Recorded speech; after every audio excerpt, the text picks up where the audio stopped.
بسم اللہ الرحمن الرحیم الحمد للہ والصلاة والسلام علی رسول اللہ وعلی آلہ واصحابہ اجمعین اما بعد۔ ناظرین کرام، السلام علیکم ورحمۃ اللہ وبرکاتہ۔ مسلمان کے شب و روز کے عنوان سے اس پروگرام کے ہمراہ ہم آپ کی خدمت میں حاضر ہیں، اور اس سے قبل گزشتہ ملاقات کے موقع پر ہم پڑھ رہے تھے حدیث جبریل، یعنی وہ اہم ترین حدیث کہ جبریل امین علیہ السلام ایک بار انسانی شکل میں رسول اللہ صلی اللہ علیہ وسلم کے پاس پہنچے، اور وہاں دیگر جو صحابہ کرام رضوان اللہ علیہم اجمعین اس وقت تشریف فرما تھے، ان سبھی کی موجودگی میں جبریل امین علیہ السلام نے رسول اللہ صلی اللہ علیہ وسلم سے دین کے بارے میں بہت سے سوالات کیے، اور آپ صلی اللہ علیہ وسلم نے ان سوالات کے جوابات دیے۔ اور پھر یہ کہ جبریل امین کے وہاں سے چلے جانے کے بعد جو حضرات وہاں موجود تھے، انہیں آپ صلی اللہ علیہ وسلم نے یہ حقیقت بتائی کہ یہ در حقیقت انسانی شکل میں جبریل امین تھے، یہ یہاں آئے تھے تاکہ یہ مجھ سے کچھ سوالات پوچھیں دین کے بارے میں، اور اس چیز کا اصل مقصود یہ تھا کہ اس طرح تم لوگ دینی استفادہ کر سکو اور دینی علم حاصل کر سکو۔ ناظرین، اس سے قبل اس حدیث کا کافی حصہ ہم پڑھ چکے ہیں، اور خلاصہ یہ ہے کہ وہ اجنبی شخص وہاں آیا، اور یہ کہ اس نے وہاں آنے کے بعد رسول اللہ صلی اللہ علیہ وسلم کے قریب جا کر وہ شخص بیٹھ گیا، اور یہ کہ اپنے گھٹنے آپ صلی اللہ علیہ وسلم کے گھٹنوں کے ساتھ جوڑ دیے، ملا دیے، اور اپنے دونوں ہاتھ آپ صلی اللہ علیہ وسلم کی رانوں پر رکھ دیے۔ تب یہ سبھی حضرات بہت ہی حیرت میں مبتلا ہو گئے، کیونکہ ان کے لیے یہ بہت عجیب بات تھی۔ اور اس کے بعد اس شخص نے یہ سوال کیا کہ اسلام کیا چیز ہے، تو جواب میں آپ صلی اللہ علیہ وسلم نے فرمایا، ان چیزوں کا تذکرہ کیا کہ الاسلام ان تشہد ان لا الہ الا اللہ وان محمد الرسول اللہ وتقیم الصلاة وتؤتی الزکاة وتصوم رمضان وتحج البیت ان استطعت الیہ سبیلا۔ یہ 5 چیزیں ہیں، یہ ارکان اسلام ہیں، اور ان کی تفصیل ہم اس سے قبل ذکر کر چکے ہیں۔ اور اس کے بعد اس سائل نے یہ سوال کیا کہ ایمان کیا چیز ہے، جواب میں آپ صلی اللہ علیہ وسلم نے 6 چیزوں کا تذکرہ فرمایا کہ ان چیزوں کی تصدیق کرنا، اس چیز کا نام ہے ایمان۔ پہلی چیز یہ کہ اللہ پر ایمان، یعنی اللہ موجود ہے، اور یہ کہ تمام کائنات کو اور ہر انسان کو پیدا کرنے والا، سنبھالنے والا، ہر ایک کی زندگی، ہر ایک کی موت، ہر ایک کا رزق، یہ سبھی صرف اللہ ہی کے قبضے میں ہے۔ اور جب یہ تمام نعمتیں کہ ہماری زندگی، ہمارا رزق وغیرہ وغیرہ جو کچھ بھی ہمیں میسر ہے، یہ سبھی کچھ اللہ کی طرف سے عطا فرمودہ ہے، لہذا اس بات کا تقاضا یہ ہے کہ ہم صرف اور صرف اللہ کی عبادت کریں، معبود برحق صرف اللہ ہی ہے۔ اور اس کے بعد یہ کہ فرشتوں پر ایمان، کہ اللہ نے فرشتوں کو نور سے پیدا فرمایا ہے تاکہ یہ فرشتے اللہ کی طرف سے وحی پہنچایا کریں انبیاء کرام علیہم السلام کی جانب، اور مزید یہ کہ نظام کائنات کو چلانا، کبھی بارش برسانا، کبھی بادلوں کو ہنکانا، یہ تمام کام اللہ کے حکم سے، کہ سبھی کچھ اللہ ہی کے حکم سے ہے، لیکن یہ کام انجام دیا کرتے ہیں فرشتے اللہ کے حکم سے۔ اور اس کے بعد یہ کہ کتابوں پر ایمان رکھنا، اللہ نے مختلف زمانوں میں مختلف انبیاء کرام علیہم السلام کی جانب مختلف کتابیں نازل فرمائیں، کہ تورات موسیٰ علیہ السلام کی طرف نازل فرمائی، انجیل عیسیٰ علیہ السلام کی طرف، زبور داؤد علیہ السلام کی طرف، اور آخر میں قرآن کریم رسول اللہ صلی اللہ علیہ وسلم کی طرف نازل کیا گیا۔ تو یہ اللہ کی طرف سے آسمانی و الہامی کتابیں ہیں، کہ جن میں سے قرآن کریم آخری کتاب ہے، اور اس کے بعد یہ کہ رسولوں پر ایمان رکھنا کہ اللہ نے مختلف زمانوں میں مختلف مقامات پر مختلف اقوام کی طرف انبیاء کرام علیہم السلام کو مبعوث فرمایا، لوگوں کی ہدایت کی خاطر،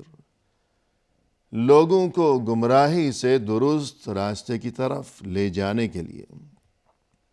لوگوں کو ایسا راستہ دکھانے کے لیے جس میں ان کے لیے، لوگوں کے لیے دنیا و آخرت میں دونوں جہانوں میں خیر و خوبی کا اور کامیابی اور نجات کا راز پوشیدہ ہے۔ ہر نبی کو صرف اس کی قوم کی طرف بھیجا جاتا تھا اللہ کی جانب سے، لیکن رسول اللہ صلی اللہ علیہ وسلم جو کہ آخری نبی ہیں، آخری رسول ہیں، آپ صلی اللہ علیہ وسلم کو تمام دنیا والوں کے لیے اللہ کی طرف سے رسول اور نبی بنا کر بھیجا گیا۔ وَمَا أَرْسَلْنَاكَ إِلَّا رَحْمَةً لِلْعَالَمِينَ، اے ہمارے نبی صلی اللہ علیہ وسلم، ہم نے تو آپ کو یقیناً تمام جہان والوں کے لیے رحمت بنا کر بھیجا ہے کہ آپ صلی اللہ علیہ وسلم کی بعثت و رسالت زمان و مکان کی تحدید سے بالاتر ہے، ہمیشہ کے لیے ہے، سبھی کے لیے ہے۔ اور اس کے بعد یہ کہ قیامت کے دن پر ایمان رکھنا کہ ایک دن آئے گا کہ یہ دنیا ختم ہو جائے گی، پھر ایک نئی دنیا وجود میں آئے گی، اور یہ کہ وہاں سبھی دوبارہ اٹھ کھڑے ہوں گے قیامت کا دن، اور یہ کہ قیامت کے دن میں جو کچھ بھی ہوگا ان تمام تفصیلات پر یقین و ایمان رکھنا، یعنی البعث، مردے اٹھ کھڑے ہوں گے، دوبارہ زندہ ہو جائیں گے، اور یہ کہ الحشر، سبھی وہاں میدان محشر کی طرف چل پڑیں گے، پھر یہ کہ وہاں میزان ہوگا، اعمال کا وزن کیا جائے گا، تولا جائے گا، صراط ہوگا، پل صراط،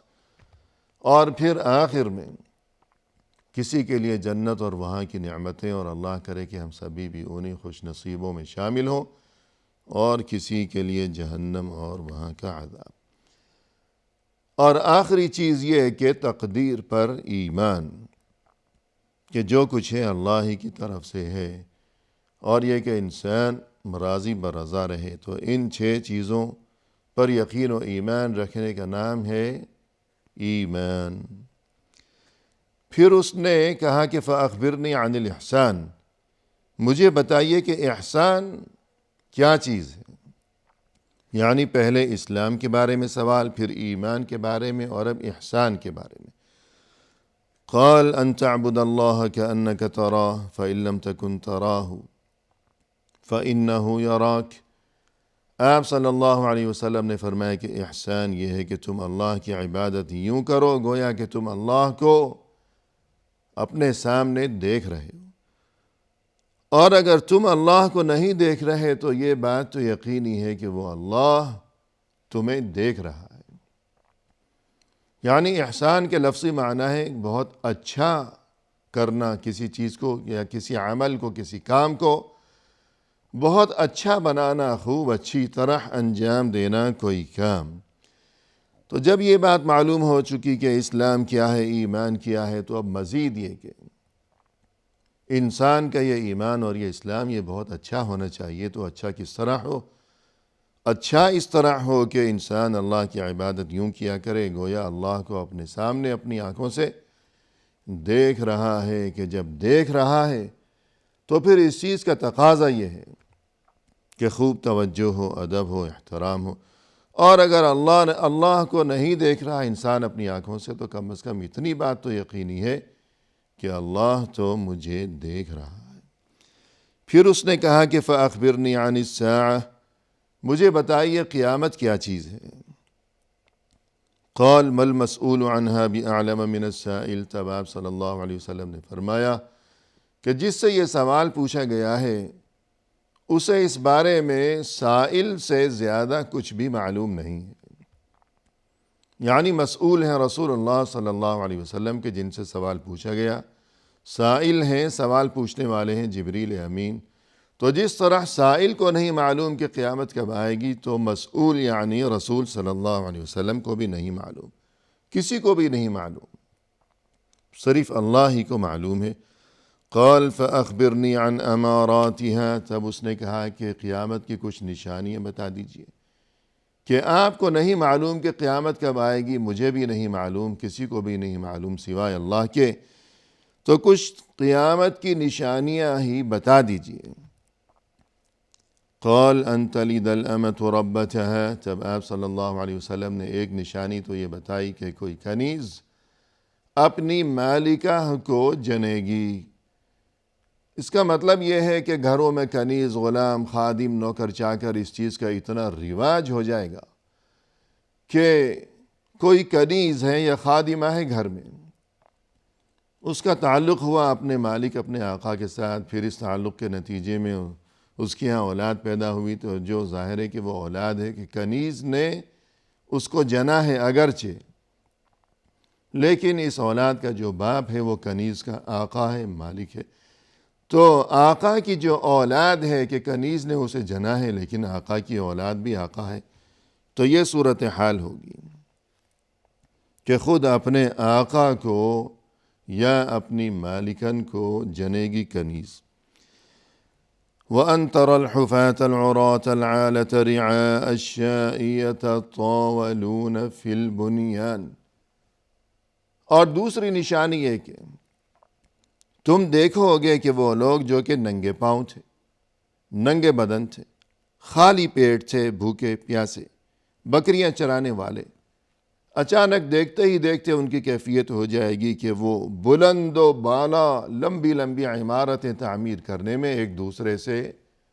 آگے بڑھنے کی کوشش کریں گے، مقابلہ کریں گے۔ یعنی اس قسم کے لوگ جو کہ ننگے پاؤں، کہ جوتی تک خریدنے کی طاقت نہیں ہے، ننگے بدن یعنی کپڑے اور تن ڈھانکنے کی، کپڑے خریدنے کی طاقت نہیں ہے، پیسہ نہیں ہے، اور خالی پیٹ ہیں، کچھ کھانے پینے کے لیے کچھ خریدنے کی طاقت نہیں ہے، اور بکریاں چراتے ہیں، لیکن اچانک دیکھتے ہی دیکھتے ایسا انقلاب برپا ہوگا کہ وہ اتنے امیر کبیر، اتنے خوشحال بن جائیں گے کہ نہ صرف یہ کہ بلند و بالا بڑی بڑی اونچی اونچی عمارتیں تعمیر کیا کریں گے، بلکہ اس چیز میں، اس کام میں مقابلے بازی ہوگی کہ ایک نے 100 منزلہ عمارت بنائی اور اس کے برابر میں اگلے دن جو ہے دوسرا ایک اس سے بڑھ کر 110 منزلہ عمارت تعمیر کرے گا۔ تو یہ نشانی بتائی رسول اللہ صلی اللہ علیہ وسلم نے قیامت کی۔ اور یہاں ناظرین ہمیں یہ بات معلوم ہونی چاہیے کہ یہ جو نشانی بتائی کہ ننگے بھوکے لوگ اچانک اتنے امیر کبیر اور خوشحال بن جائیں گے، تو صرف یہی مثال بیان کرنا مقصود نہیں ہے کہ بس یہی ایک نشانی، یہی کام نظر آئے گا کہ اتنے غریب لوگ اتنے امیر بن گئے، صرف یہی بتانا مقصود نہیں ہے، بلکہ اصل مقصود یہ ہے کہ ہر معاملے میں صورتحال بالکل الٹ کر رہ جائے گی، معیار الٹے ہو جائیں گے، لوگوں کو جانچنے اور پرکھنے کے جو معیار ہیں کہ شریف کون ہے اور یہ کہ وہ کون ہے جو کہ شریف نہیں ہے، یا یہ کہ اسی طرح درست کیا ہے، غلط کیا ہے، حق کیا ہے، باطل کیا ہے، خیر کیا ہے اور شر کیا ہے، اچھا کون ہے اور برا کون ہے، ہر معاملے میں جو معیار ہوا کرتا ہے وہ بالکل الٹا ہو جائے گا قیامت کے قریب۔ جیسا کہ ایک موقع پر رسول اللہ صلی اللہ علیہ وسلم نے فرمایا، اذا ضیعت الامانۃ فانتظر الساعہ، جب امانت کو ضائع کیا جانے لگے تو تم قیامت کا انتظار شروع کر دو۔ یعنی اصل بات تو یہ ہے کہ امانت کو اچھی چیز سمجھا جاتا ہے، لیکن جب ایسا زمانہ آ گیا کہ جو کوئی امانت دار قسم کا انسان ہے، دھوکہ نہیں دیتا، جھوٹ نہیں بولتا، بے ایمانی نہیں کرتا، تو لوگ اسے سمجھیں گے یہ تو بے وقوف قسم کا انسان ہے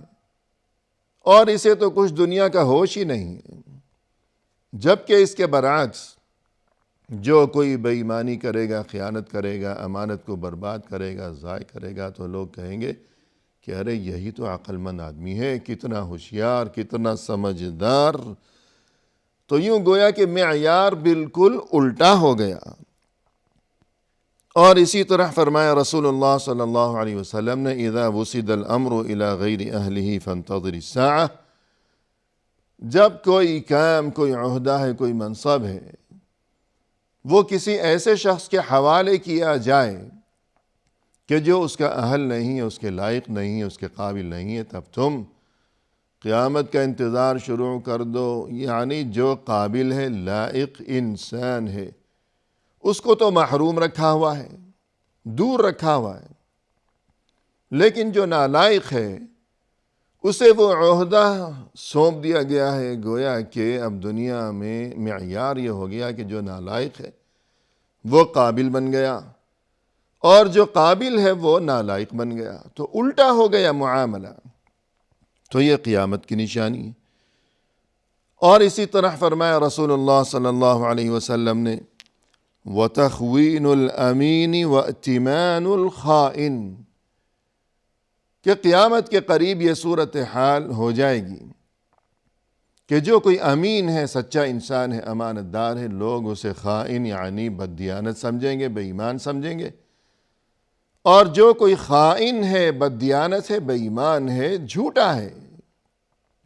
لوگ اسے سمجھیں گے کہ یہی تو ایماندار ہے، سر آنکھوں پر بٹھائیں گے،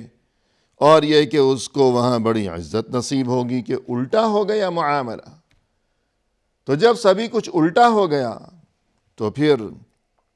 اس دنیا کی پھر ضرورت ہی باقی نہیں رہی، لہذا پھر قیامت برپا ہو جائے گی۔ اور فرمایا رسول اللہ صلی اللہ علیہ وسلم نے یمر الرجل بقبر الرجل فیقول یا لیتنی مکانہ، کہ کوئی شخص کسی قبر کے قریب سے گزر رہا ہوگا، تب وہ وہاں رک کر بڑی حسرت سے اس قبر کو دیکھے گا اور یوں کہے گا کہ یا لیتنی مکانہ، اے کاش اس قبر میں جو مردہ اندر دفن ہے اس کی جگہ میں ہوتا۔ یعنی اس قدر ظلم و ستم ہوگا، ناانصافیاں ہوں گی کہ انسان یہ تمنا کرے گا قبر کو دیکھ کر کے اس قبر میں جو کوئی بھی دفن ہے، نہ جانے کون ہے، کاش اس کی جگہ میں اس قبر میں دفن ہوتا تو وہ جگہ اچھی تھی میرے لیے۔ کہ دنیا میں اتنا ظلم ہے، اور ظاہر ہے کہ ظلم بری چیز ہے، لیکن اس وقت اس کا رواج ہو جائے گا۔ الغرض یہ نشانیاں بتائیں رسول اللہ صلی اللہ علیہ وسلم نے، جن میں سے یہ دو نشانیاں اس حدیث میں بیان کی گئیں۔ اور اس کے بعد یہ کہ ثم انطلق، وہ شخص وہاں سے چلا گیا، فلبثت ملیا، کچھ دیر ہم نے انتظار کیا، ثم قال یا عمر اتدری من السائل، پھر رسول صلی اللہ علیہ وسلم نے فرمایا کہ اے عمر، کیا تم جانتے ہو کہ یہ شخص کون تھا؟ قلت اللہ ورسولہ اعلم، میں نے عرض کیا کہ اللہ اور اس کا رسول بہتر جانتے ہیں۔ قال انہ جبریل اتاکم یعلمکم دینکم، یہ جبریل امین تھے، یہ اس لیے یہاں آئے تھے کہ یوں سوال و جواب کے ذریعے تمہیں تمہارا دین سکھا سکیں، سمجھا سکیں۔ وآخر دعوانا ان الحمد للہ رب العالمین۔